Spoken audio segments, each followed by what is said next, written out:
Gas टंचाईमुळे राज्यातील 40% hotel industry बंद पडली आहे। यावर ना केंद्र सरकारकडून कोणी बोलते ना राज्य सरकारकडून कोणी बोलायला तयार आहे। आंतरराष्ट्रीय राजकारणात सरकार पूर्णतः अपयशी ठरल्याचा आरोप खासदार संजय राऊतांनी केलाय।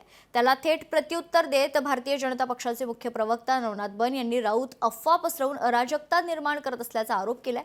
गॅस टंचाईच्या मुद्द्यावर या दोघांमध्ये शाब्दिक चकमक उडाली आहे। पाहूयात। आंतरराष्ट्रीय राजकारणात सरकार अपयशी, राऊतांचा आरोप।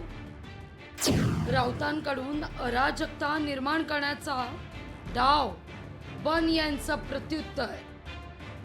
देशातील गॅस टंचाईवर आरोप प्रत्यारोपांची शाब्दिक चकमक।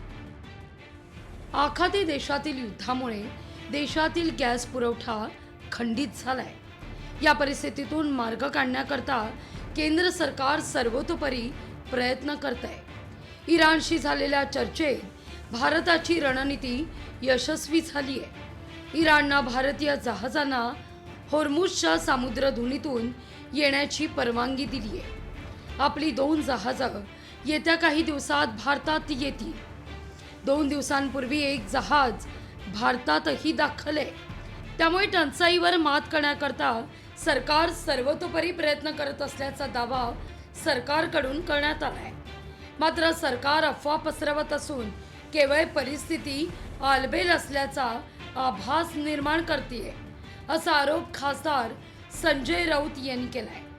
त्यावर भाजपकडून नवनाथ बन यांनी जोरदार पलटवार केलाय। भारताला अत्यंत गंभीर परिस्थितीला तोंड द्यावं लागतं आखाती देशातल्या युद्धामुळे, आणि सरकारकडून त्या संदर्भात ज्या अफवा पसरवल्या जात आहेत सरकारकडून अधिकृत, ती सर्व काही आलबेल आहे। इंधनाची आणि गॅसची टंचाई म्हणजे LPGची अजिबात पडणार नाही। भारत सर्व परिस्थितीशी तोंड द्यायला सक्षम आहे। जाणीवपूर्वक अफवा पसरवण्याचं काम हे संजय राऊत यांच्या मार्फत महाराष्ट्रात केलं जात आहे आणि राहुल गांधींच्या वतीनं केंद्रामध्ये केलं जात आहे।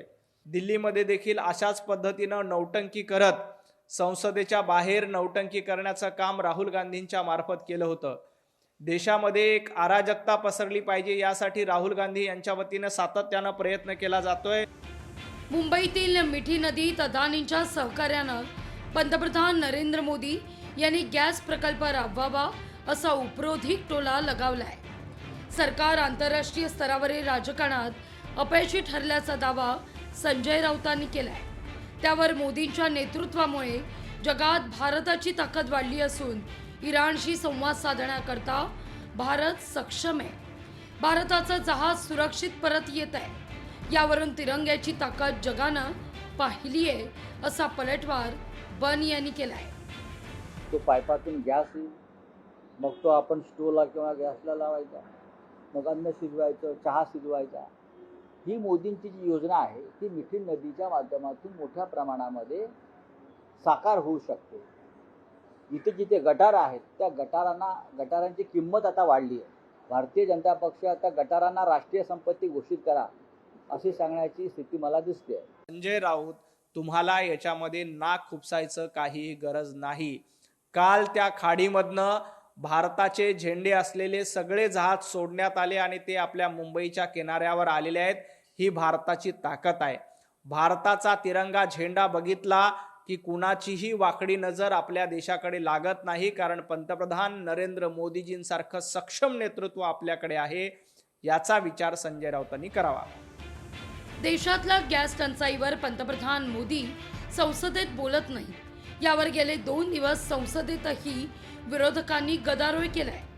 विरोधी पक्षनेते राहुल गांधी यांनी लोकसभेत सरकारला घेरण्याचा प्रयत्न केलाय।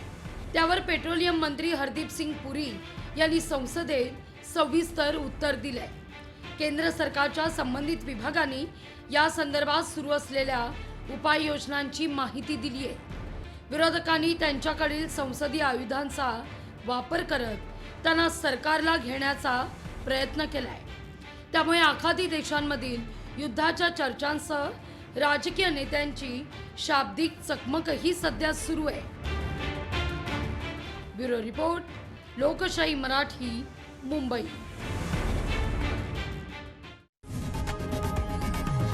लोकशाही मराठी ऐका, पहा, जागरूक रहा.